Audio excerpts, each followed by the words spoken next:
देहरादून से योगी सरकार के एक्शन से उत्तराखंड में मचा हड़कंप। उत्तराखंड के 3 अफसरों और परिजनों को एफआईआर में नाम। तो बड़ी खबर, ग्रेटर नोएडा पुलिस ने फिलहाल 8 लोगों पर दर्ज की एफआईआर। जमीन फर्जीवाड़े का मुख्य आरोपी यशपाल तोमर एक वरिष्ठ अफसर उत्तराखंड सचिवालय में भी है। तो सचिव मुख्यमंत्री मीनाक्षी सुंदरम के ससुर का नाम भी शामिल है।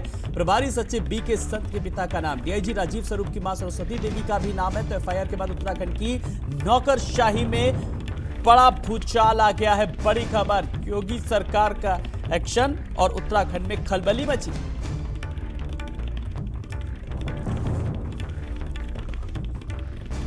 और इस मामले में ज्यादा जानकारी के लिए बात करेंगे अपने नोएडा संवाददाता दानिश से और वरिष्ठ पत्रकार पंकज पवार से। पंकज पवार, यूपी में एक्शन किस तरीके से, उसका रिएक्शन उत्तराखंड में दिख रहा है?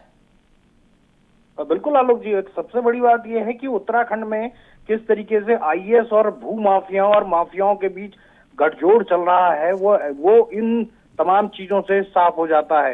2 आईएएस और 1 आईपीएस के परिजनों के ऊपर अगर मुकदमा हुआ है वो ऐसे ही नहीं हुआ। दलित की अगर भूमि को कब्जाया गया है और इन तमाम लोगों के नाम पर जब भूमि पाई गई है तभी इनको सह अभियुक्त बनाया गया है। तो आप समझ सकते हैं कि एक वरिष्ठ अधिकारी जो मीनाक्षी सुंदरम है वो तो सचिवालय में मुख्यमंत्री के सचिव हैं इस समय।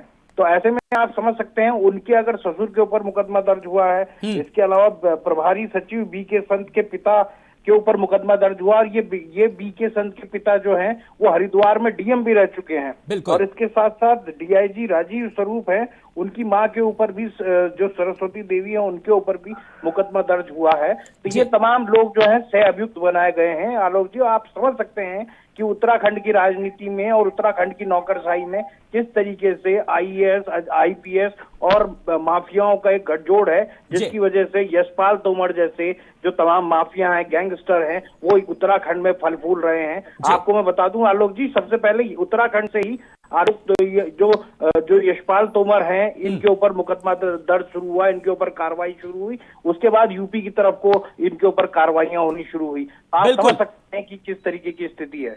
बिल्कुल, जिस तरीके से अगर बात करें पंकज, तो यूपी में भी कुछ ऐसे ही कॉकस चल रहा है, लेकिन खुलासा दिन पे दिन हो रहा है। फिलहाल हमारे साथ दानिश भी बने हुए हैं। दानिश, ग्रेटर नोएडा में भी 8 लोगों पर एफआईआर दर्ज हुई है। बिल्कुल सही कहा आपने कि जिस तरीके से भारत समाचार लगातार बता रहा था कि चिटेड़ा भूमि घोटाला कोई छोटा मोटा घोटाला नहीं है, इसमें कई बड़े अफसरान और कई बड़े सफेद पोस्ट नेताओं का हाथ है।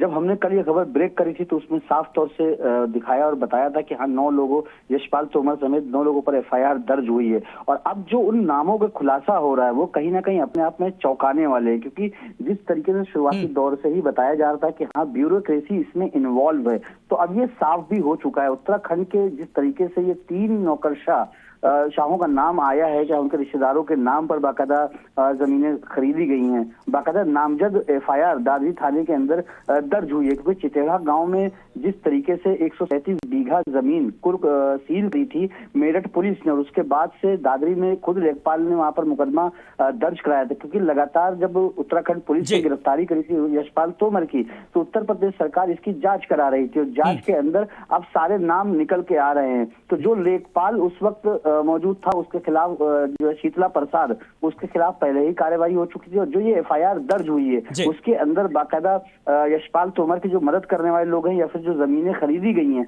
वो उत्तराखंड के 3 बड़े अफसरों के रिश्तेदार हैं जिन्होंने ये जमीनें खरीदी। और एफआईआर के अंदर उनका बाकायदा नाम जो है खोला गया है। बिल्कुल, नाम सामने है सबके। और अब फिलहाल देखना ये होगा कि किस तरीके की कार्रवाई की जा सकती है।